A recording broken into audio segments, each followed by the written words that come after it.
একটি কথা মনে রাখবেন, কোন ব্যক্তি যদি কোন আলিমকে ঘৃণা করে, আলিম মনে করে, তাহলে সেই ব্যক্তি কোনদিন রাসূলের সন্তুষ্ট পাবে না, আল্লাহর সন্তুষ্ট পাবে না।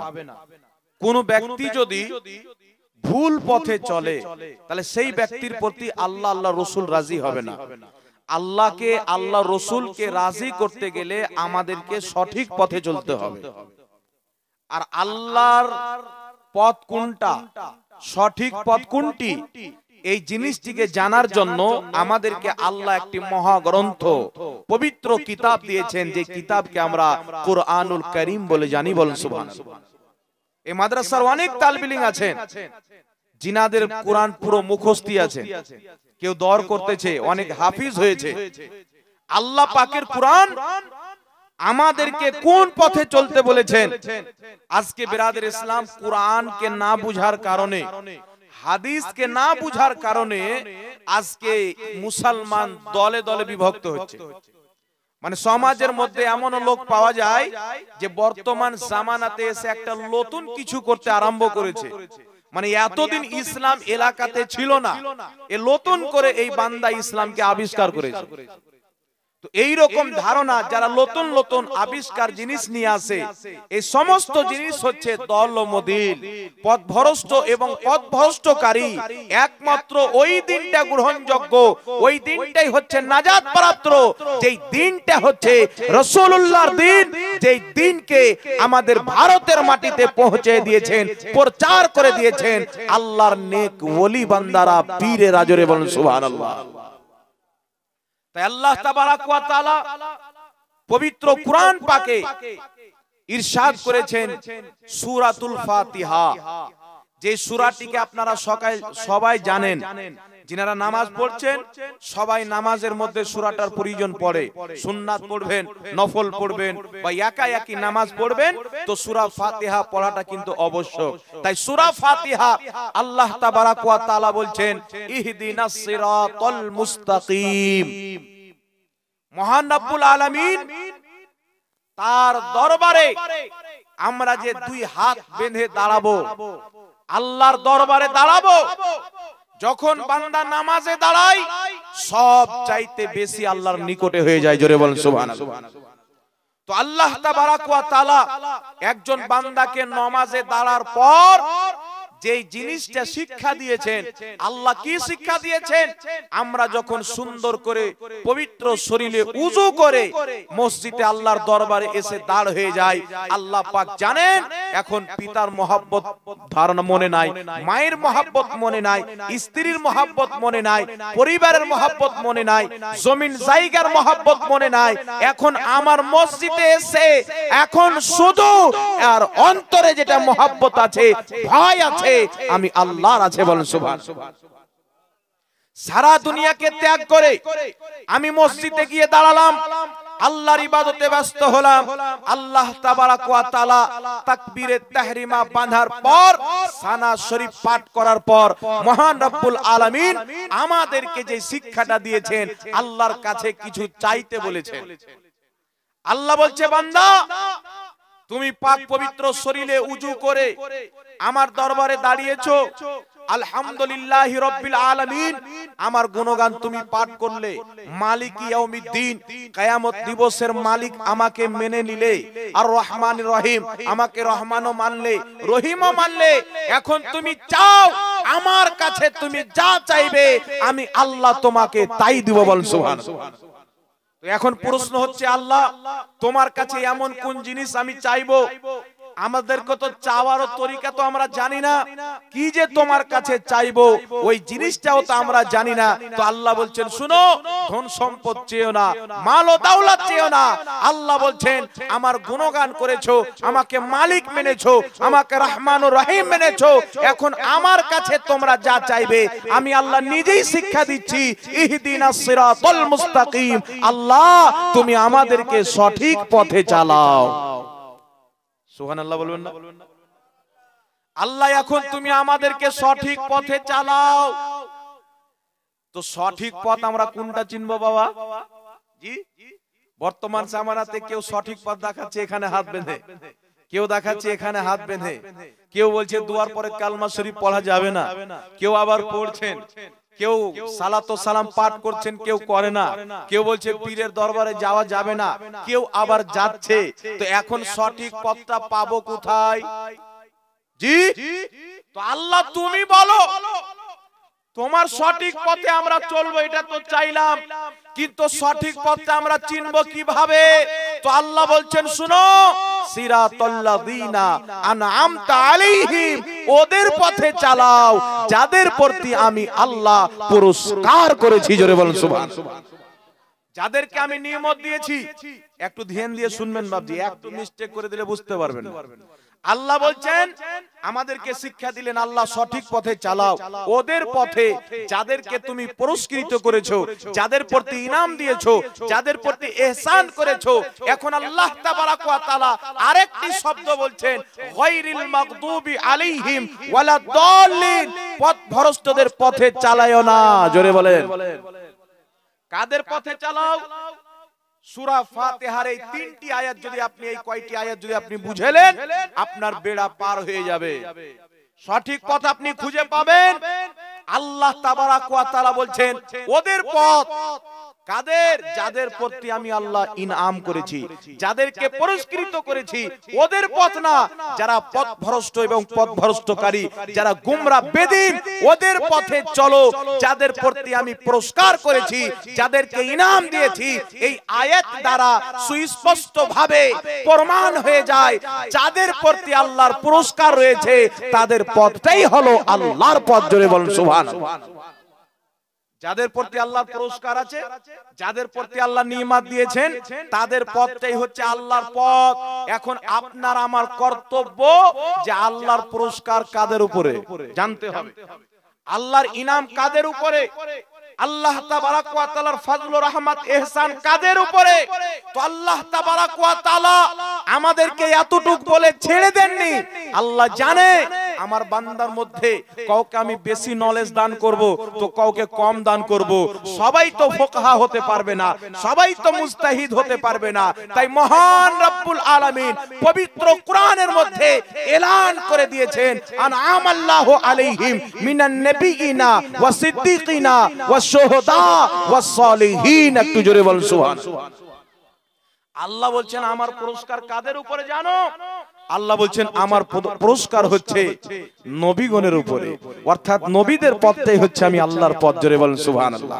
আল্লাহ বলছেন আমার পুরস্কার হচ্ছে সিদ্দিকীনদের উপরে, সিদ্দিকীনদের পথটাই হচ্ছে আমি আল্লাহর পথ। আল্লাহ বলছেন আমার পুরস্কার হচ্ছে শহীদগণের উপরে, শহীদদের পথটাই হচ্ছে আমি আল্লাহর পথ। তারপরে আল্লাহ বলছেন ওয়াস সালিহিন, আমার নেক বান্দাদের পথটাই হলো আমি আল্লাহর পথ। বলেন সুবহানাল্লাহ।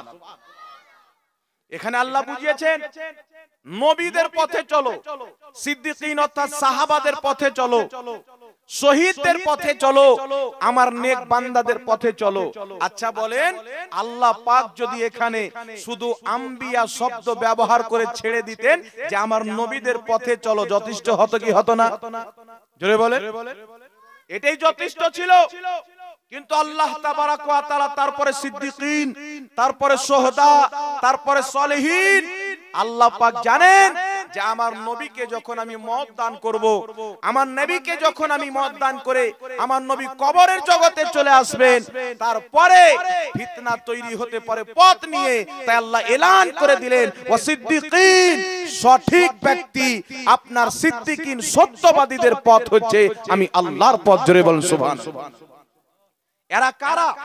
আবু বকর সিদ্দিক, উমরে ফারুক, উসমানে গনি, হযরতে আলী, ইমামে হাসান, ইমামে হুসেন, যত নবীর সাহাবা তাদের পথটাই হচ্ছে আল্লাহর পথ। জোরে বলেন সুবহানাল্লাহ। এখানে কি বুঝতে পারা গেল যে নবীগণের পথ এবং সাহাবীদের পথ, তাহলে এখানে স্পষ্ট হয়ে গেল যে নবীগণের পরে যারা সঠিক পথ খুঁজবে তারা সাহাবাকে দেখবে। তাই আমার নবী বলেছেন যে আমার সাহাবা হচ্ছে সিতারার মতো। কোন ব্যক্তি যদি আমার একজন সাহাবার ইত্তেবা করে, আমার একজন সাহাবাকে অনুসরণ করে, নবী পাক বলছেন ওই ব্যক্তি হেদায়েত প্রাপ্ত হবে। জোরে বলুন সুবহানাল্লাহ। তাই প্রত্যেকটা সাহাবী জান্নাতি সাহাবী, নবীর পথে চলনেওয়ালা সাহাবী। কারণ নবীর পথটাই হচ্ছে সাহাবার পথ। জোরে বলেন না সুবহানাল্লাহ। তারপরে আল্লাহ বলছেন ওয়াশ-শুহাদা, শহীদদের পথ। আল্লাহ বলছেন শহীদদের পথটাই হচ্ছে আমি আল্লাহর পথ। তাহলে শহীদটাকে, এই জিনিসটা আমাদেরকে জানতে হবে। যারা আল্লাহ আল্লাহ রসুলের মহব্বতে, ইসলামের খাতিরে, কোরআনের আজমাতের খাতিরে, রসুলের সম্মানের খাতিরে, আল্লাহ পাকের মহব্বতে যারা নিজের গর্দান কাটিয়ে, হাত কাটিয়ে, পাও কাটিয়ে, কলিজাকে কাটিয়ে যারা শহীদ হয়েছেন, আল্লাহ বলছেন শুনো, তাদের পথে চলো, তাদের পথটাই হচ্ছে আমি আল্লাহর পথ। জোরে বলেন সুবহানাল্লাহ। এইবার চলে আসেন চতুর্থ নম্বরে। কারণ শহীদ যিনারা হয়েছেন উনাদের পর্যন্ত যাওয়া তো আমাদের জন্য সম্ভব না। সাহাবায়ে কেরামকে তো আমরা দেখিনি, রাসূলের পাককে তো দেখিনি। তাহলে এখন আমরা নবী পাকের পথটা কিভাবে নিব, যেই পথকে আল্লাহ নিজের পথ বলেছেন? এখন আমরা সিদ্দিকিন সাহাবার পথকে কিভাবে নিব, যেই পথকে আল্লাহ নিজের পথ বলেছেন? এখন আমরা শহীদদের পথ কিভাবে নিব, যেই পথকে আল্লাহ নিজের পথ বলেছেন? তো আল্লাহ পাক বলছেন ওয়াস-সালিহিন, পৃথিবীতে যারা আমার নেক বান্দা আছে, অর্থাৎ হক্কানি পীর, হক্কানি ওলি আছে, আল্লাহ বলছেন তাদের হাতে বিক্রি হয়ে যাও, তাদেরকে অনুসরণ করে চলো, তাদের পথটাই হচ্ছে আমি আল্লাহর পথ। বল সুবহানাল্লাহ। তাই যে দুনিয়াতে যত আল্লাহ ওয়ালা দেখছেন, যত পীর মাশায়েখ দেখছেন, হক্কানি ভন্ডদের কথা আমি বলতেছি না, এই পীর মাশায়েখরা আপনাকে শহীদের পথ দেখাবে, সিদ্দিকিনের পথ দেখাবে, মুস্তাফার পথ দেখাবে। তার জন্য তো বলছে মুর্শিদের দামানে চলে এসো, তিনি তোমাকে মদিনা পৌঁছে দিবে। বলেন সুবহানাল্লাহ। এবার চলে আসেন বিরাদর ইসলাম। তাহলে এখান থেকে কি বোঝা গেল বাবজি? যে আল্লাহর ওলিদের পথটাই হচ্ছে আল্লাহর পথ। জোরে বলেন না সুবহানাল্লাহ। আল্লাহ তো এই সূরা ফাতিহার মধ্যে যাকে প্রত্যেকদিন পড়ে, আর এখন যারা বলে কোন ওলি আউলিয়াকে অনুসরণ করা যাবে না, কিন্তু শুনেন ওলি হচ্ছে দুই প্রকার। কত প্রকার বাবজি? কুরআন যারা পড়েন আর কুরআন পাকের সঠিক মানাত মতলব জানে, তারা সবাই জানেন যে ওলি হচ্ছে দুই প্রকার। একটা ওলি যার ব্যাপারে আল্লাহ জিদ্দ ঘোষণা করেছেন। এক রকমের ওলি আছে যাদের ব্যাপারে আল্লাহ বলেছেন তোমরা তাদের সাথে জিদ্দ করো। তারা কে? তারা হচ্ছে আউলিয়া হুমুত তাগুত, শয়তানদের ওলি। বুঝতে পারছেন? শয়তানদের ওলি। আর এক শ্রেণীর ওলি আছেন যাদের ব্যাপারে আল্লাহ বলছেন লাহুমুল বুশরা ফিল হায়াতিদ দুনিয়া ওয়াল আখিরা। জোরে বলেন সুবহানাল্লাহ। যাদের ব্যাপারে আল্লাহ সুসংবাদ দিয়েছেন যে দুনিয়া আখিরাতে তাদের জন্য সুসংবাদ, যাদের ব্যাপারে আল্লাহ বলছেন, কি বলছেন? আলা ইন্না আউলিয়া আল্লাহি লা খাউফুন আলাইহিম ওয়ালা হুম ইয়াহজানুন। যাদের ব্যাপারে আল্লাহ বলছেন খবরদার, যারা আমার ওলি হয় তাদের কোনো ডর নাই, কোনো ভয় নাই। জোরে বলেন সুবহানাল্লাহ। তাহলে এক শ্রেণীর ওলি যাদের সঙ্গে আল্লাহ যুদ্ধ করতে বলছেন, আর এক শ্রেণীর ওলি যাদেরকে দুনিয়া আখিরাতের সুসংবাদ আল্লাহ দিচ্ছেন, যাদেরকে বলছেন আল্লাহ তাদের কোনো ডর নাই, ভয় নাই। কেন? তাদের অন্তরে খোদার ভয় ঢুকে গেছেন। আর যার অন্তরে আল্লাহ পাকের ভয় ঢুকে যায় তার অন্তরে দুনিয়ার ভয় থাকে না। জোরে বলেন সুবহানাল্লাহ। তাহলে এখান থেকে কি বুঝতে পারলেন বাবজি? ওলি হলো দুই প্রকার। একজন ওলির ব্যাপারে আল্লাহ জিদ্দ করতে বলেছেন, আরেকজন ওলির ব্যাপারে বুখারী শরীফের মধ্যে হাদিস আল্লাহ তাবারাক ওয়া তাআলা কি বলছেন শুনেন। ক্বালা রাসূলুল্লাহ সাল্লাল্লাহু আলাইহি ওয়াসাল্লাম ইন্নাল্লাহ তাআলা ক্বাল মান আদালি ওয়ালিয়ান ফাকাদ আযানতুহু বিল হারব। বুখারী শরীফের মধ্যে সহিহ হাদিস, রাসূল পাক বলছেন নিশ্চয়ই আল্লাহ বলেছেন, আল্লাহ কি বলেন? যেই ব্যক্তি আমার কোন ওলির সঙ্গে দুশমনি রাখলো, বগজ রাখলো, আমি আল্লাহ তার সাথে জিদ্দ ঘোষণা করলাম। জোরে বলেন। জিদ্দ কার সাথে ঘোষণা হয় বাবজি? জোরে বলেন। বন্ধুর সাথে না শত্রুর সাথে? জিদ্দ কার সাথে হয়? দোস্তর সাথে না দুশমনের সাথে? জোরে বলতে হবে। তো আল্লাহ পাক বলছেন যে যারা আমার ওলির সঙ্গে দুশমনি করলো, আমি আল্লাহ তাদের সাথে জিদ্দ ঘোষণা করলাম। এই যে বুখারী শরীফের সহিহ হাদিস দ্বারা স্পষ্ট হয়ে গেল, যারা ওলিকে মহব্বত করে তাদেরকে আল্লাহ মহব্বত করে, যারা ওলিদের সঙ্গে দুশমনি করে তারা হচ্ছে আসলে আল্লাহর দুশমন। বল সুবহানাল্লাহ। তো আমরা আল্লাহ দুশ্মন হব না আল্লাহর বন্ধু হতে চাই? জোরে বলেন। আল্লাহর পেয়ারা হতে চাই না দুশ্মন হতে চাই? তো আল্লাহর যদি পেয়ারা হন তো আল্লাহ ওয়ালাদেরকে মহব্বত করতে হবে। আজকে কিছু শ্রেণীর ব্যক্তি বেরিয়েছে, তারা বলে পীর বলতে ইসলামে কোনো জিনিস নাই। জি, আমাকে একজন, আমি বক্তব্য দিয়েছিলাম এক জায়গাতে, একটা কোন ইসালে সওয়াবে গিয়েছিলাম কোন মাজারে, তো আমাকে ফোন করেছেন যে পীর বলতে কোরআন হাদিসে কোনো শব্দ নাই। তো আমি বললাম যে কোরআন হাদিসের নামাজ বলতেও কোনো শব্দ নাই। আছে বাবা? কোরআন হাদিসের নামাজ শব্দ আছে? আমি বললাম রোজা শব্দও নাই। একটা যদি কেউ দেখাতে পারে যে কোরআন হাদিসে নামাজ আছে, রোজা আছে এই শব্দ, তাহলে আমি 1 লাখ টাকা পুরস্কার দেব। সে বলছে হুজুর নাই তো কি আছে? আমি বললাম রোজাকে কোরআনের ভাষাতে, আরবি ভাষাতে সালাত বলা হয়েছে, সিয়াম বলা হয়েছে রোজাকে, আর নামাজকে বলা হয়েছে সালাত। তো শুনো, নামাজকে যদি কোরআন পাকে খুঁজো তো সালাত নামে পাবে, রোজাকে যদি খুঁজো সিয়াম নামে পাবে, পীরকে যদি খুঁজো সলিহিন নামে পাবে, সিদ্দিকিন নামে পাবে, ওলি নামে পাবে। জোরে বলেন সুবহানাল্লাহ। তো 2-3টা মেনে নিচ্ছ, একটা বাদ কেন দিচ্ছ? একটা মেনে একটাকে বাদ দেওয়া এটা কিন্তু মুসলমানের চরিত্র হতে পারে না, ইমানদারের চরিত্র হতে পারে না। নিশ্চয় এটা মুনাফিকদের চরিত্র, যারা নবীর পিছনে নামাজ পড়তো আর দূরে গিয়ে নবী পাকের গিল্লা করত। এই চরিত্র বাদ দিতে হবে। আমি বললাম শুনো, সে আমাকে বলছেন হুজুর একজন শেখ বলেছেন যে পীর মানা একেবারে হারাম, কেউ যদি পীরের হাতে মুরিদ হয় ওর পিছনে নামাজ হবে না। জোরে বলেন নাউজুবিল্লাহ। জোরে বলেন না নাউজুবিল্লাহ। এই ফাতোয়া আমার কাছে মোবাইলে আছে। বাংলাদেশের একটা গাধা বেরিয়েছে, সে বলছে যারা পীরের হাতে মুরিদ যদি কোনো মৌলবি হয় তার পিছে নামাজ হবে না। এই মুসলমান দক্ষিণ 24 পরগনার, এখন আপনাদেরকে জিজ্ঞাসা করতে চাই, আপনারা বলেন নবী পাকের প্রথম খলিফা হযরতে সাইয়্যিদিনা আমিরুল মুমিনিন আফজালুল বাশারে বাদাল আম্বিয়া বিতাহকিক হযরতে আবু বকর সিদ্দিকের পিছনে নামাজ হবে কি হবে না? জি, আমার নবী পাকের জামানায় কেউ যদি নবীর মুসাল্লাতে চেপেছেন তিনি হচ্ছেন আবু বকর সিদ্দিক। জোরে হবে না সুবহানাল্লাহ। হযরতে উমরে ফারুক, জিনার নাম শুনলে শয়তান পর্যন্ত রাস্তা চেঞ্জ করে দিত। জিনার নাম শুনলে আরবের কাফিররা থরথর করে কাঁপতো। আমিরুল মুমিনিন হযরতে সাইয়্যিদনা উমরে ফারুক, নবী মুস্তাফার দ্বিতীয় খলিফা। এখন আপনারা বলেন ইনার পিছনে নামাজ হবে কি হবে না?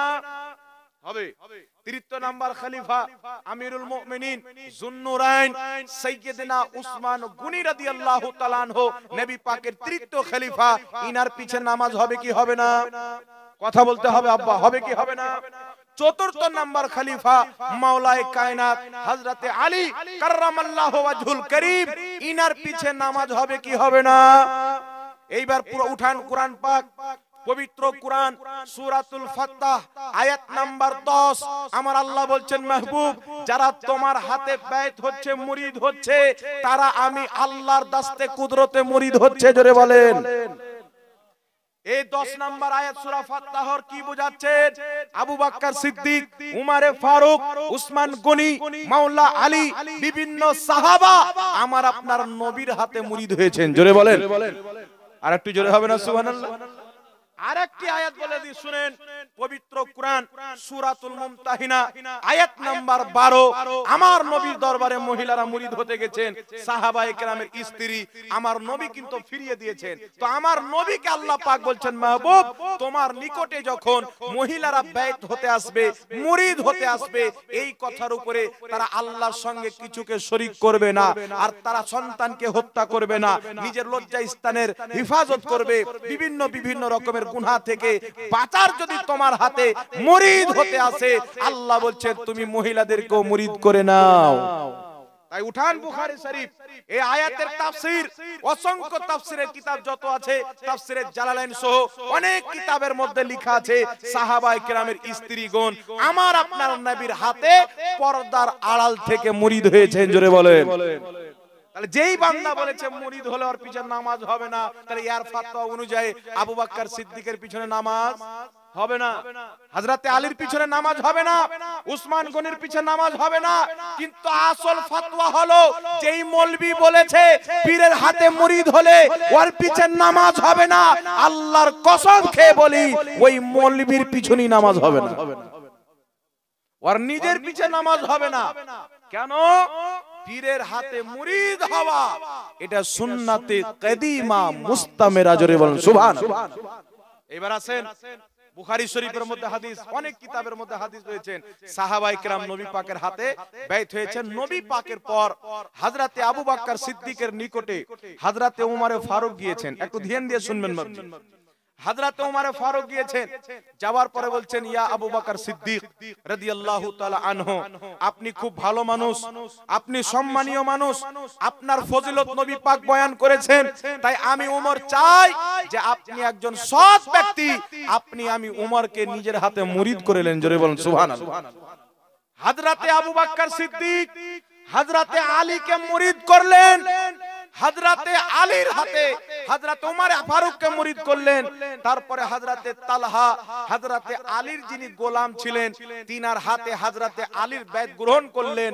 আর হযরতে আলীর কাছে যখন খবর গেল, হযরতে আলী বললেন, শুনো, তালহার জান্নাতে যাওয়াকে অতক্ষণ পর্যন্ত আল্লাহ চাননি যতক্ষণ পর্যন্ত তালহা আমি আলীর কাছে মুরিদ হয়নি, জোরে বলেন সুবহানাল্লাহ।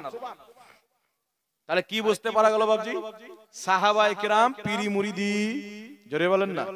আরে সাহাবায়ে কেরাম তো সাহাবায়ে কেরাম, আল্লাহর কুরআন বলছে আমার নবী নিজেই পীরি মুরিদি করেছে, জোরে বলেন না সুবহানাল্লাহ। আমার নবী নিজেই করেছেন। এইবার চলে আসেন বিরাদর ইসলাম, কারবালার তারিখের উপরে যত কিতাব লেখা হয়েছে আপনি উঠান, আর ইমামে হুসেন কিভাবে মদিনা শরীফকে ত্যাগ করে আপনার কুফাতে আসলেন এই ডিটেইলস পড়েন।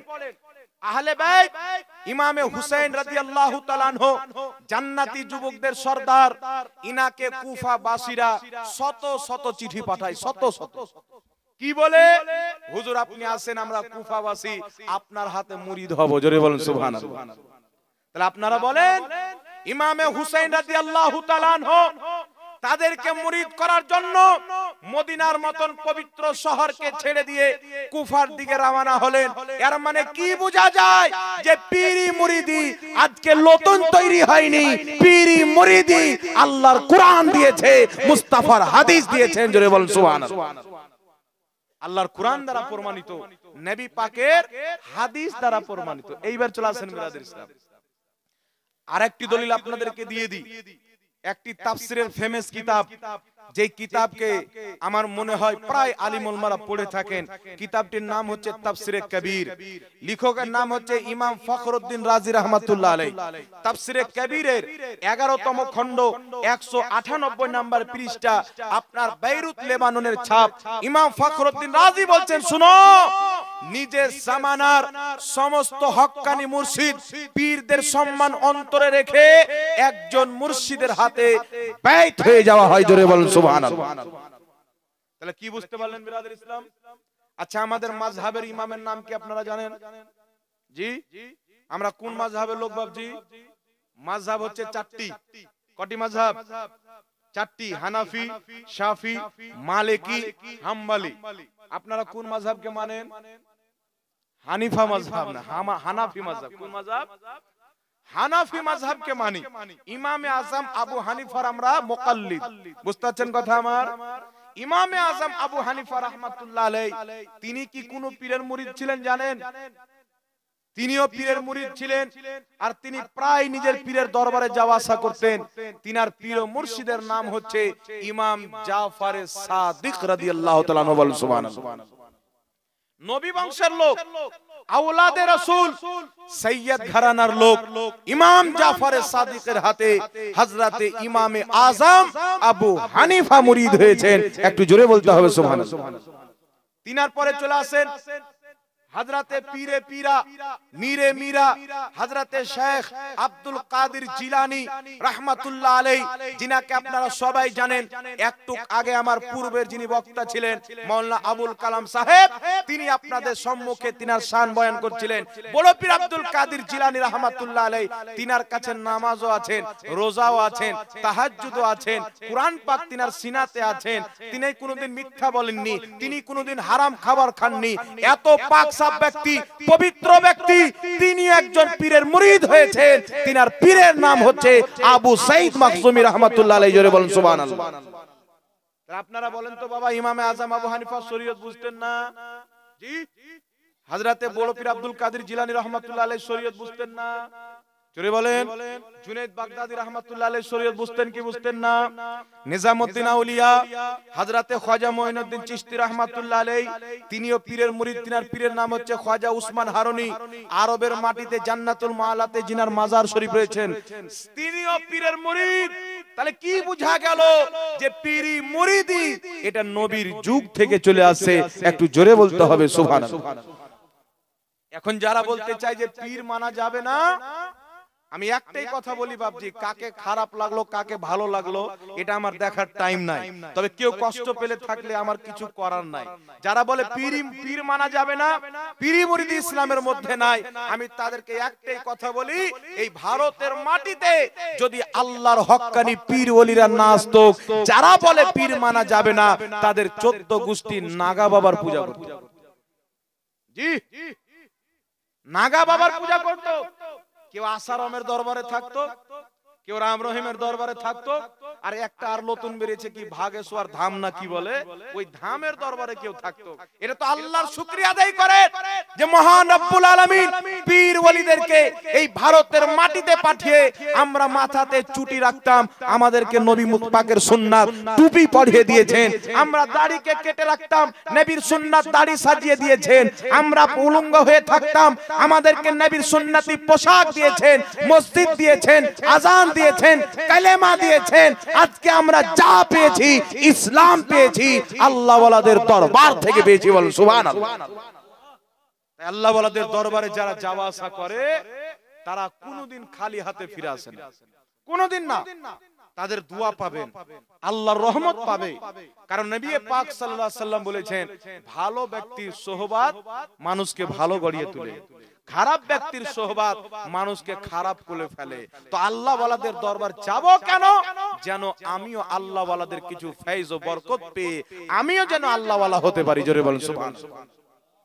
এবার আসেন বিরাদর ইসলাম, আপনাদের সম্মুখে একটি বুখারী শরীফের হাদিস শোনাতে চাই। নবী পাক সাল্লাল্লাহু আলাইহি সাল্লাম তাশরীফ ফরমা আছেন, সাহাবায়ে কিরাম বসে আছেন।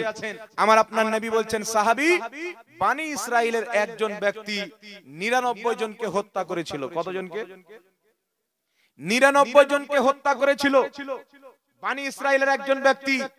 নবী পাক সাল্লাল্লাহু আলাইহি ওয়াসাল্লাম বলেন যে 99 জনকে হত্যা করার পর আল্লাহ পাক তাকে হেদায়েত দিলেন, তৌফিক দান করলেন। তার মধ্যে একটা ঘৃণা জন্ম হলো, ঘৃণা তৈরি হলো যে আমি আর কত মানুষকে হত্যা করব।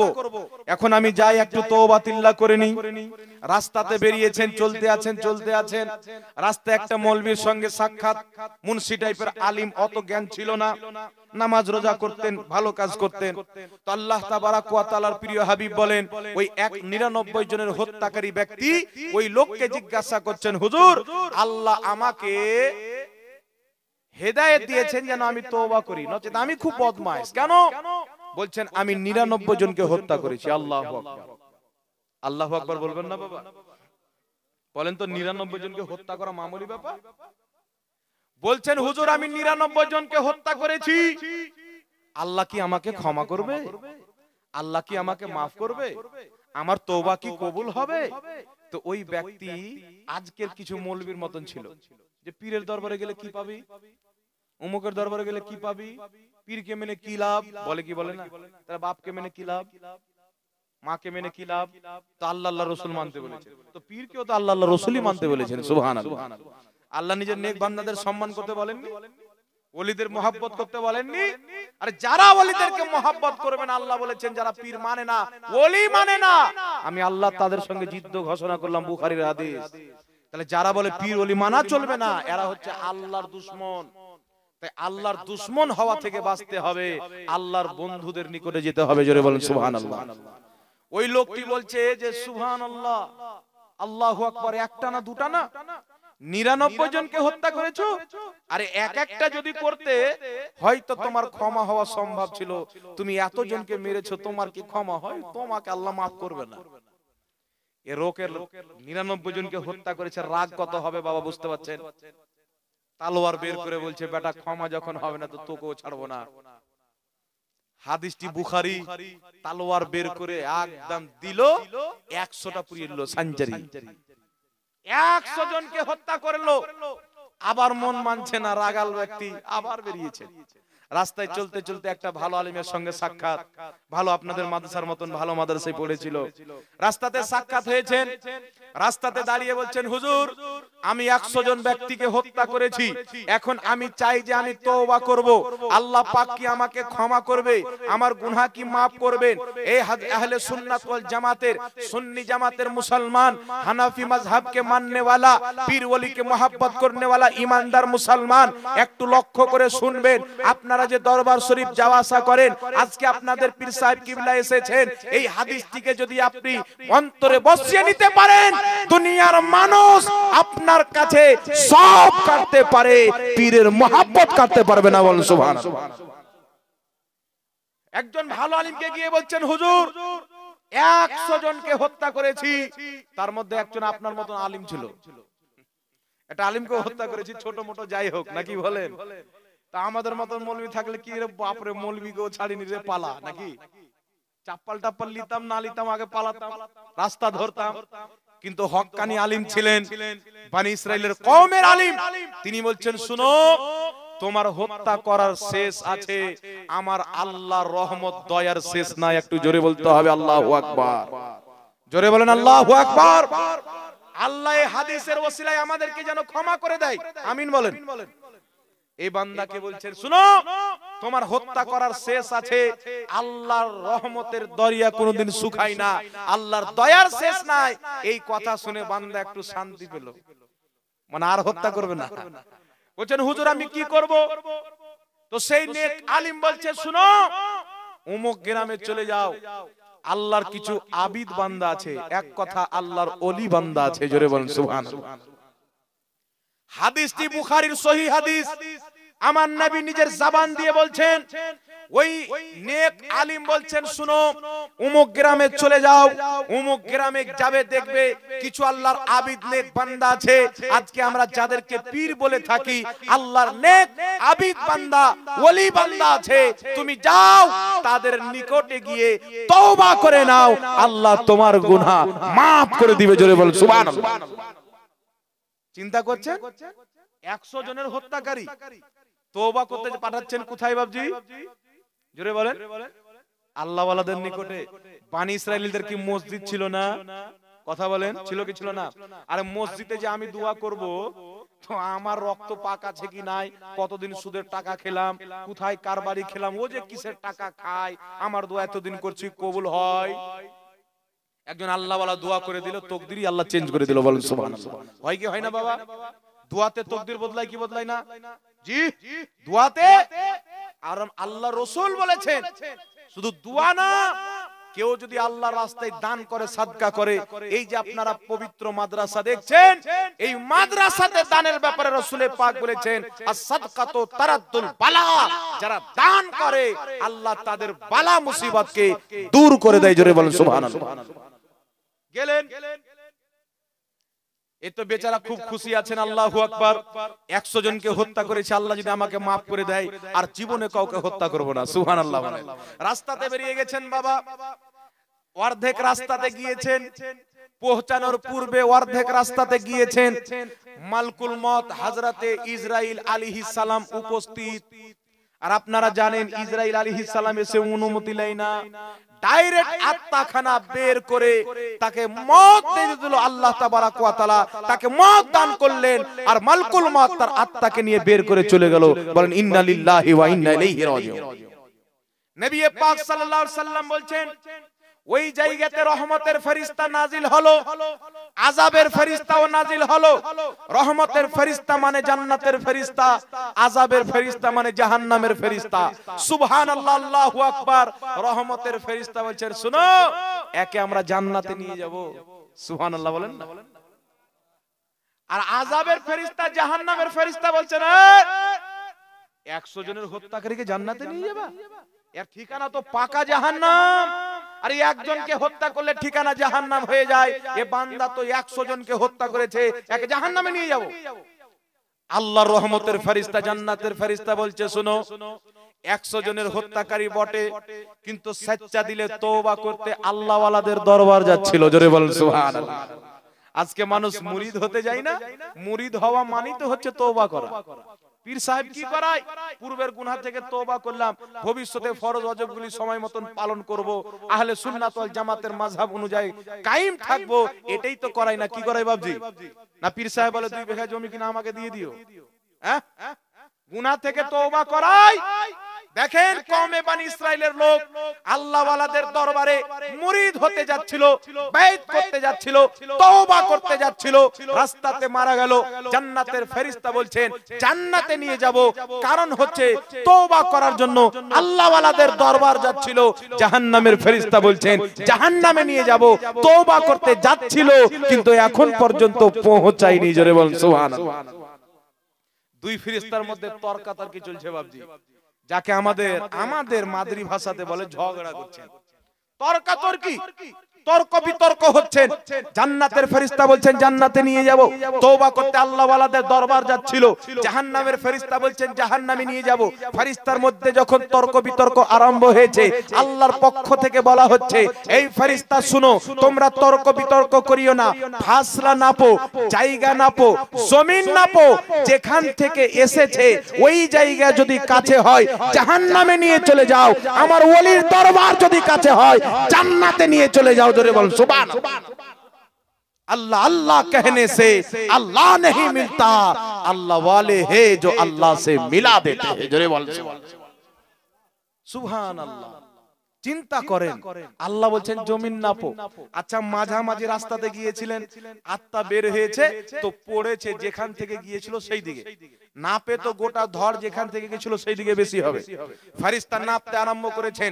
আল্লাহ পাকের দয়া দেখেন, যারা আল্লাহ ওয়ালাদের দরবারে যায় আল্লাহ তাদের প্রতি কত খুশি হয়ে যায়, আল্লাহ কত আনন্দিত হয়ে যায়। মহান রব্বুল আলামিন কত বড় রহমান, আল্লাহ তাবারাক ওয়া তাআলার পক্ষ থেকে বলা হলো জায়গা নাপো। জায়গা যখন নাপতে আরম্ভ করছেন আল্লাহ জমিনকে হুকুম দিচ্ছেন, জমিনকে আল্লাহ আদেশ দিচ্ছেন, জমিনকে আল্লাহ বলছেন জমিন যেখান থেকে এসেছিল ওই জমিনকে আল্লাহ বলছেন তুমি দূরে হয়ে যাও। সুবহানাল্লাহ হবে না? এই সব কিছু হচ্ছে ওলির মহব্বতের কারণে, এই সব কিছু হচ্ছে আল্লাহর পীর নেক বান্দার মহব্বতের কারণে। আল্লাহ বলছে জমিন যেখান থেকে এসে ওই জমিনকে বলছে জমিন তুমি দূরে হয়ে যাও। আল্লাহ ওয়ালাদের দরবারের দিকের জমিনকে আল্লাহ বলছে তুমি কাছে হয়ে যাও। সুবহানাল্লাহ। ফেরেশতা নাপতে আরম্ভ করেছেন, নাপতে আরম্ভ করেছেন, দেখছেন যেখান থেকে এসেছেন ওই জমিনটা কিন্তু দূরে হলো, আল্লাহ ওয়ালাদের দরবার কাছে হলো। আল্লাহর পক্ষ থেকে বলা হলো শুনো, আমার ওলিদের দরবারের কাছে মারা গেছে, এ জাহান্নামে যাবে না, তোমরা একে জান্নাতে নিয়ে যাও, আমি আল্লাহ তাকে ক্ষমা করে দিয়েছি। বল সুবহানাল্লাহ। এখন যারা আল্লাহ ওয়ালাদের দরবারে যায় এই হাদিসটা পাঠ করেন বুখারী শরীফের, আর বলেন তো গুনাহ হয় না নেকি হয়? জি, আল্লাহ কত খুশি হয়। তাই শুনেন, শুধু মানুষ তো মানুষ, আল্লাহ ওয়ালাদের দরবারে যাওয়ার কারণে 100 জনের হত্যাকারীকে আমার আল্লাহ ক্ষমা করে দিলেন। আর শুধু মানুষ না, আল্লাহ ওয়ালাদের দরবার থেকে লাভ শুধু মানুষ না, জীব জন্তু পর্যন্ত পেয়েছেন। জোরে বলুন সুবহানাল্লাহ। কেমন করে পেয়েছেন? এই যে মাদ্রাসা দেখছেন, এখানে আসবেন, এখানকার শিক্ষকদেরকে বলবেন সূরাতুল কাহাফ পবিত্র কুরআন পাকের 114টি সূরার মধ্যে একটি সূরা, ঠিক না বাবা? এই সূরাতুল কাহাফকে আপনি পাঠ করবেন। সূরাতুল কাহাফের মধ্যে আসহাবে কাহাফের বর্ণনা এসেছেন। এই আসহাবে কাহাফ কি আল্লাহর নবী ছিলেন? না। সাহাবা ছিলেন? না। কে ছিলেন? আল্লাহর ওলি ছিলেন। জোরে বলুন সুবহানাল্লাহ। তাফসীরের কিতাবে বলা হয়েছে তিনারা ছিল আল্লাহর ওলি। আসহাবে কাহাফ একটি গুফার ভিতরে শুয়েছিলেন শত শত বছর। এই গুফাতে শুয়ে আছেন, তিনাদের সঙ্গে একটি কুকুর ছিল বাবা। কি ছিল? জোরে বলেন। একটি কুকুর ছিল। আমার আপনার নবী মুস্তাফা কোন কোন পশু জানোয়ার জান্নাতে যাবে, আমার আপনার নবী যখন জানোয়ারগুলির নাম বলতে লাগলেন, তার মধ্যে একটি নাম নিলেন যে আসহাবে কাহাফের কুত্তাও জান্নাতে যাবে। কারণটি কি? তো কারণ হচ্ছে সে আল্লাহ ওয়ালাদের দরবারে থাকতো, আল্লাহর ওলিদের দরবারে থাকার কারণে আল্লাহ তাকে জান্নাতি বানিয়ে দিয়েছে। কিয়ামতের ময়দানে জান্নাতীদের রূপ দিয়ে আল্লাহ ওই কিতমির নামক কুত্তাকে জান্নাতে দিবে। একটু জোরে বলুন না সুবহানাল্লাহ। তাহলে মানুষ নবীর কলমা পাঠ করে, মানুষ নবীর দেওয়া কোরআন পাঠ করে, নবীর দেওয়া নামাজ পড়ে, নবীর দেওয়া হজ যাকাত করে, নবীর দেওয়া নিয়ম পালন করে, নবীর দেওয়া মসজিদ পেয়ে, নবীর দেওয়া আজানের সিস্টেমকে পেয়ে মানুষ কোন নিকৃষ্ট জায়গায় চলে গেছে। একটা কুকুর পর্যন্ত বুঝে নিয়েছে তাকে কেউ যখন ঢাল মারছে, কুকুর কিন্তু জায়গা ছাড়ছে না। কুকুর পর্যন্ত বলছে শুনো আমি আল্লাহ ওয়ালাদেরকে মহব্বত করি, বল সুবহানাল্লাহ। আল্লাহ ওয়ালাদেরকে মহব্বত করলে লাভ আছে, এটা আসহাবে কাহাফের কুকুর বুঝে নিয়েছে। কিন্তু দুর্ভাগ্য কিছু নামধারী মুসলমান বুঝতে পারেনি। এরা মানুষকে বুঝাচ্ছে যে পীর মানা যাবে না, তওবা করে। এই লোকদের থেকে ঈমান বাঁচাইতে হবে বাবা। আমার নবী সাল্লাল্লাহু আলাইহি সাল্লাম 1450 বছর পূর্বে এই কথাই বলেছিলেন যে বনি ইসরাইলের লোকদের মধ্যে ফিরকা হয়েছিল 72টা, আমার উম্মতে হবে 73টা। কুল্লুহুম ফিন্নার, সমস্ত ফিরকা জাহান্নামে যাবে ইল্লা মিল্লাতান ওয়াহিদা, একটি দল জান্নাতে যাবে। ওই দলটির নাম হচ্ছে আহলে সুন্নাহ ওয়াল জামাআহ। জোরে বল সুবহানাল্লাহ। যাদের হাতে পীরদের দামান আছে, যাদের হাতে আল্লাহ ওয়ালাদের দামান, সোহদায়ে কেরামের দামান, সিদ্দিকিনদের দামান, নবী পাকের দামান আছে, যারা বলে আমরা নবী ব্যতীত কাউকে মানি না, এদের চাইতে বেঈমান বড় আর কে হতে পারে? আচ্ছা বলেন তো বাবা, আমি বলছি যে আমি কোরআন মানি, কিন্তু কোরআন যাকে মানতে বলেছে আমি তাকে মানি না, তাহলে কোরআন পাক মানা হলো না কোরআনের নামে ধোঁকা দেওয়া হলো? জি, ধোঁকা দেওয়া হলো না? তো যারা বলে আমরা ইজমা মানি না, কিয়াস মানি না, মাযহাব মানি না, এরা কোরআন হাদিসের নাম নিয়ে মানুষকে ধোঁকা দেয়। নচেত আল্লাহ পাক কোরআন পাকই বলেছেন ফুকাহায়ে কেরামের হুকুমকে মানতে। মহান রব্বুল আলামিন পবিত্র কোরআন পাকে বলছেন, একটু লক্ষ্য করবেন, আল্লাহ পাক বলছেন ইয়া আইয়ুহাল্লাযীনা আমানু আতিউল্লাহ ওয়া আতিউর রাসূল ওয়া উলিল আমরি মিনকুম। আল্লাহ বলছেন হে ঈমানদার, আল্লাহর আদেশ মানো, রাসূলের আদেশ মানো, ওয়া উলিল আমরি মিনকুম, হুকুম দাতাদের আদেশ মানো। জোরে বলেন না সুবহানাল্লাহ। কয় শ্রেণীর ব্যক্তি বললেন আল্লাহ? নিজের হুকুম, নিজের হাবিব নবী পাকের হুকুম এবং উলিল আমর হুকুম দাতাদের হুকুম। তো তিন জনের হুকুম আল্লাহ মানতে বললেন কি বললেন না? জোরে বলতে হবে। তো এখন যদি আমরা বলি আল্লাহর হুকুম মানি, নবীর হুকুম মানি, বাকি কোন সাহাবী, কোন ফকিহ, কোন হক্কানি আলিমের হুকুম মানি না, তাহলে কোরআন মানা হলো? জি, পুরো আয়াতকে মানতে হবে, তবেই তো আপনি কোরআনকে মানলেন। তাই শুনেন, উলিল আমরে মিনকুম এর তাফসীর ইবনে আব্বাসের মধ্যে পড়েন, স্পষ্ট লেখা আছে উলিল আমরে মিনকুম ইয়ানি উলামা ওয়াল ফুকাহা। উলিল আমরে মিনকুম আল্লাহ বলেছেন হুকুম দাতাদের আদেশ মানো, অর্থ হচ্ছে যে হক্কানি আলিম এবং ফকিহদের হুকুম মানো। জোরে বলুন সুবহানাল্লাহ। হাকিম আল মুস্তাদরাক আলা সাহিহাইনের মধ্যে ইমাম হাকিম নিশাপুরী রাহমাতুল্লাহ আলাইহি সহিহ সনদে হাদিস নিয়েছেন। হাদিসটি হযরতে জাবির ইবনে আব্দুল্লাহ রাদিয়াল্লাহু তাআলা আনহু বিখ্যাত সাহাবী বলছেন, শুনো উলিল আমরি মিনকুম, আল্লাহ পাক বলেছেন যে হুকুম দাতাদের আদেশ মানো, এর অর্থ হচ্ছে হক্কানি আলিম এবং হক্কানি ফকিহদের হুকুম মানো। একটু জোরে বলতে হবে সুবহানাল্লাহ। তাই আমরা সর্বপ্রথম আমাদের জীবনের মাসলা মাসাইল, আমাদের জীবনের মাসলা মাসাইল, নামাজের মাসলা মাসাইল, রোজার মাসলা মাসাইল, সারা জীবনের সমস্ত ধর্মীয় মাসলা মাসাইল আমরা সর্বপ্রথম কোরআনে খুঁজি। যদি আমাদের জ্ঞান মোতাবেক কোরআনে না পাই, আল্লাহর নবীর হাদিসে খুঁজি। যদি হাদিসে না পাই, তাহলে ফুকাহায়ে কেরামের মাযহাবে খুঁজি, আর তাদের মাযহাবে অবশ্যই পাওয়া যায়। একটু জোরে বলতে হবে সুবহানাল্লাহ। জি, আল্লাহ ওয়ালাদের দামান কোনোদিন ছাড়বেন না। আপনার ঈমান চুরি করার জন্য বড় বড় চোর, বড় বড় ডাকু, দাড়িওয়ালা, টুপিওয়ালা, পাঞ্জাবিওয়ালা, জুব্বাওয়ালা হাজার হাজার গড়ে বেড়াচ্ছে ইউটিউবে আর ফেসবুকে। এদের কথা শুনে আল্লাহ ওয়ালাদেরকে ছাড়া যাবে? যাদের ভাষা ঠিক নাই, একটু ধ্যান দেন বাবজি। আমি আর কয়েকটা কথা আপনাদের সম্মুখে পাঠ করতে চাই। এখন আপনাদের সামনে বয়ান করলাম যে পীরি মুরিদি এটা কোরআন থেকে প্রমাণিত। কি থেকে প্রমাণিত বাবজি? কোরআন থেকে প্রমাণিত, হাদিস থেকে প্রমাণিত, কোরআন পাকের তাফসীর দ্বারা প্রমাণিত। অনেক ফুকাহায়ে কেরাম, মুহাদ্দিসিনে এজাম পীরের হাতে বাইত হওয়াকে সুন্নাতে মুস্তাহাব্বা বলেছেন। একটু জোরে বলতে হবে সুবহানাল্লাহ। সুন্নাতে মুস্তামেরাও বলেছেন, মানে যুগ যুগ থেকে যেই তরিকাটা চলে আসে তাকে বলা হয় সুন্নাতে কাদিমা মুস্তামেরা, পুরাতন জামানা থেকে। একটু জোরে বলতে হবে সুবহানাল্লাহ। তাই শুনেন বিরাদর ইসলাম, আজকে আপনাদের মাথাতে টুপি আছেন, আপনারা আদবওয়ালা আছেন, আল্লাহওয়ালাদেরকে মহব্বত করেন, ঈমান আপনাদের মজবুত আছেন, নবীর গুস্তাখি করেন না, ওলির গুস্তাখি করেন না, এর একটাই কারণ হলো যে আপনাদের হাতে পীরের হাত আছে। বলুন সুবহানাল্লাহ। আপনাদের হাতে পীরের হাত থাকার কারণে আপনি কোনদিন নবীর গুস্তাখি করেননি, ওলির গুস্তাখি করেননি। আর ঈমানদার জান্নাতি জামাতের আলামত হলো তারা আমলে কমা হতে পারে, আল্লাহ রাসূল এবং আল্লাহ ওয়ালাদের কোনদিন বেয়াদব হতে পারে না। জোরে বলুন সুবহানাল্লাহ। জোরে বলুন না সুবহানাল্লাহ। এখন ঘরে ঘরে বেয়াদব বাড়িয়ে বেড়াচ্ছে। তাই শুনেন বিরাদর ইসলাম, আল্লাহর কোরআন থেকে প্রমাণিত হক্কানি আলিম ফুকাহাদের হুকুম আমাদেরকে মানতে হবে। আরেকটি কিতাবের রেফারেন্স দিয়ে দিচ্ছি, তাফসিরে সাবির মধ্যে ইমাম সাবি রাহমাতুল্লাহ আলাইহি লিখতেছেন। কি লিখছেন? তিনি বলছেন মাযহাব হলো চারটি, হানাফি, শাফি, মালিকি, হাম্বলি। এই চারটি মাযহাবের মধ্যে থেকে যে কোনো একটি মাযহাবকে মানা অপরিহার্য।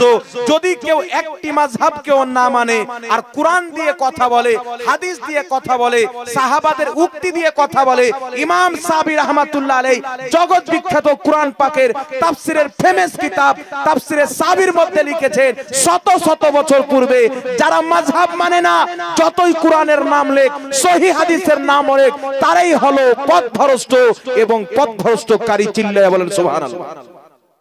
তারা কি? পথভ্রষ্ট এবং পথভ্রষ্টকারী। কেন জানেন? একটা হাদিস পাবে ফাতোয়া মেরে দিবে, কিন্তু নবী পাকের একাধিক হাদিস পাবেন, একটা হাদিস আরেকটা হাদিসের বিপরীত। এইরকম হাদিস অসংখ্য আছে বাবা। তাই ওইগুলো বুঝতে গেলে মাযহাব মানতে হবে। আমাকে একজন বলল, হুজুর মাযহাব মানা জরুরি, প্রমাণ করেন। আমি বললাম, মাযহাব যদি না মানো এক ওয়াক্ত নামাজ পড়ে দেখাও। এই বাবজি একটু লক্ষ্য করে শুনবেন। এখন প্রত্যেক এলাকাতে একটা ফিতনা ঢুকছে, ফ্রিতে মসজিদ পাচ্ছে, আরো টাকা পয়সা পাচ্ছে, ভুলভাল কিতাব লিখে মানুষের হাতে ধরিয়ে দিচ্ছে। আর কিছু মানুষ মনে করছে, বাপরে এ তো 1400 বছর থেকে ইসলাম ছিল না, আজকে ইসলাম এসেছে। এরকম লোক নাই বাবা? জি আছে না নাই? দেখবেন এখানে হাত বাঁধছে বিকাল বেলা, সকাল বেলা, আর ফজরের নামাজ পড়তেছে এখানে হাত। ইমাম সাহেব জুম্মাতে দলিল দিচ্ছে যে নাভি নিচে হাত বানার সহিহ হাদিস আছে, হাদিস পড়ে শোনাচ্ছে, কিন্তু এ আর ওই দিকে তাকাচ্ছে না। কেন জানেন? যারা পথভ্রষ্ট হয়ে যায়, বদ আকীদা হয়ে যায়, যাদের আকীদা যে নবীর ওসিলা ধরা শিরক, যাদের আকীদা পীরের দরবারে যাওয়া শিরক, যাদের আকীদা আল্লাহর আকার আছে, যাদের আকীদা আল্লাহ আরশে বসে আছে, যাদের আকীদা যে নবী পাক লিখতে পড়তে জানতেন না, বিভিন্ন রকম নোংরা আকীদা, এই ধরনের লোক ঈমানদার হতে পারে? জি, এই ধরনের লোকের ব্যাপারে আল্লাহ বলেছেন, খাতামাল্লাহু আলা কুলুবিহিম ওয়া আলা সামঈহিম ওয়া আলা আবসারিহিম গিশাওয়াতুন ওয়া লাহুম আযাবুন আযীম। আল্লাহ বলছেন, মেহবুব, যাদের অন্তরে আমি পর্দা লাগিয়ে দিয়েছি, তাদের অন্তরে পর্দা, চোখে পর্দা, কানে পর্দা, হক কথা এদের কান দিয়ে শুনলেও অন্তরে কিন্তু বসবে না, চোখ দিয়ে দেখলেও বিশ্বাস করতে পারবে না। এরাই হলো আসলে দাজ্জাল কানা। জি, যে হক কথা যাকে হাদিসে দেখানোর পর, কুরআন পাক দিয়ে দলিল দেওয়ার পরেও মানতে পারে না, তাদের কি আমার নবী বলেছেন, বুখারী মুসলিমের হাদিস, কিয়ামতের পূর্বে কিছু লোক এমন বের হবে, এমন এমন হাদিস পড়বে না তোমরা শুনেছো না তোমাদের বাপ দাদা শুনেছে। বুঝতে পারছেন বাবা? রাসূল পাক বলছেন, দাজ্জালুনা কাজ্জাবুন, তারা দাজ্জাল হবে, মিথ্যুক হবে, নাম কোরআনের নিবে, মতলব আলাদা বয়ান করবে, নাম হাদিসের নিবে, মতলব আলাদা বয়ান করবে। তাই তারাই সঠিক পথে থাকবে যারা হক্কানি পীর মাশায়েখদের দামানকে ধরে আছে, তাদের ঈমানকে কেউ চুরি করতে পারে না। আজকে খারজি জানে, লামাযহাবি জানে যে মুসলমানকে যদি ওয়াহাবি মতবাদে নিয়ে যেতে হয়, খারজি মতবাদে নিয়ে যেতে হয়, সর্বপ্রথম এদের হাত থেকে পীরের হাতকে সরাইতে হবে, পীরের দরবারকে বাদ দিতে হবে। যদি পীর ছাড়িয়ে দিতে পারি, নবী তো এমনি ছাড়িয়ে দিতে পারবো। কিন্তু যাদের ঈমান আছে, আলহামদুলিল্লাহ, জোরে বলেন না সুবহানাল্লাহ, যাদের ঈমান আছে, আল্লাহ যাদের অন্তরে ঈমানকে গেঁথে দিয়েছেন, তারা দুনিয়া ছাড়তে পারে, নিজের মুর্শিদের দামান ছাড়তে পারে না। একটু জোরে বলতে হবে সুবহানাল্লাহ। একটি দলিল নিয়ে এলেন বাবা, সহিহ হাদিস। সহিহ হাদিস আপনাদেরকে শোনাচ্ছি। ইমাম যাহাবী রাহমাতুল্লাহ আলাইহি তারিখে ইসলাম নামক কিতাবের মধ্যে সহিহ সনদে মারফু হাদিস উল্লেখ করেছেন। হযরতে আব্দুল্লাহ ইবনে ওমর রাদিয়াল্লাহু তাআলা আনহু বলেন, শুনো, একজন হক্কানি পীরের সম্মান এই রকম যেমন নবীর সম্মান তার উম্মতের কাছে। জোরে বলেন সুবহানাল্লাহ। এটা আমার নবীর জবানের কথা। তারিখে ইসলামের মধ্যে ইমাম যাহাবী সহিহ সনদে হাদিস লিখেছেন, আমার নবী নিজেই বলেছেন, আমার উম্মত উম্মতিরা শুনো, যেমন আদব সাহাবায়ে কেরাম আমি মুস্তাফার করেছে, আমার কথা মেনে সাহাবা আমল করেছে, আমার কথা মেনে সাহাবা কাজ করেছে, আমার সম্মান সাহাবা করেছে, আমাকে নিজের জানমালের মালিক বানিয়ে দিয়েছে, তেমন তোমাদের হক্কানি পীর যদি থাকে, তোমার পীরের কথা তোমার জন্য মানতে হবে, যদি তোমার পীর শরীয়ত অনুযায়ী পীর হয়। জোরে বলেন সুবহানাল্লাহ। বুঝতে পারছেন বাবা? তাহলে আমার নবী নিজেই বলেছেন একজন পীরের সম্মান আমাদেরকে করতে হবে, এটা আমার রাসূল বলেছেন, সহিহ হাদিস দ্বারা প্রমাণিত। তাহলে করা যাবে কি যাবে না? তো কুরআন হাদিস যেই দিকে আমরা যাব সেই দিকে, কুরআন হাদিস যেই দিকে আমরা যাব সেই দিকে।